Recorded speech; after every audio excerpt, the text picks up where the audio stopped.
Kimchi Chino! 오빠,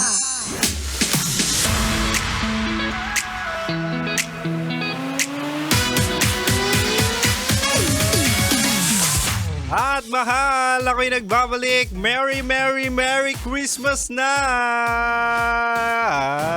Ay, talaga nga naman, oh. Merry Christmas to everyone. Merry, Merry, Merry, Merry Christmas sa ating lahat, mga kabisyo. Talaga nga namang maraming salamat at tayo'y nagsama-sama ngayon. At sa mga umiinom dyan, nagkampay na, nag-cheers na, kumain na. Shoutout sa inyo dyan, pati na rin ang mga nasa labas ng kalsada na talaga nga namang nakikinig pa rin sa atin. Dyan sa Caloocan, Barangay 71, nag-chat sa akin. Meron din Barangay 254. Talaga nga namang inabangan nila ang ating countdown. Kami po ay nag-countdown sa 90.7 Love Radio Manila. Nag-live po kami doon. Oo.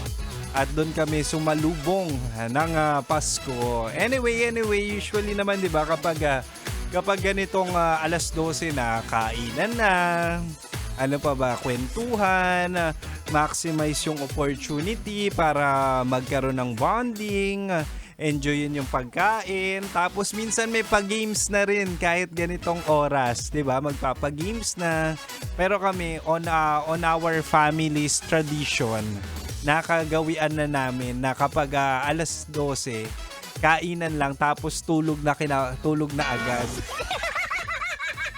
Tapos kinabukasan na lang ng 25 yung program, yung pag-games. Since ako ay isang radio DJ at dati akong HR, ako yung nagpapalaro.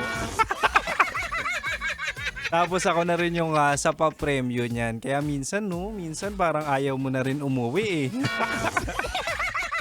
Anyway, mahal, grab this opportunity, lalo na pwede siyang long weekend kapag nag-leave ka, kapag nag-file ka ng leave sa inyong mga trabaho. Grab this opportunity na talaga nga namang makapag-recharge, makapag-family bonding, makapag-recover, di ba? After all the stress that we received, di ba? Pati ako actually.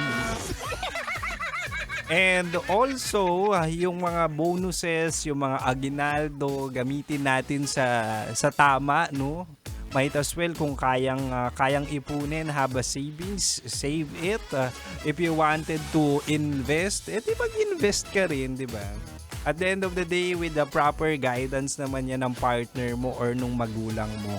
Anyway, shoutout din natin ng Merry Merry Christmas ang mga nakikinig na driver dyan. Alam nyo, meron akong kwento ko lang, no? Meron akong nasakyan na Grab driver last time, etong week lang. At sabi niya, magpapasko raw siya sa kalsada.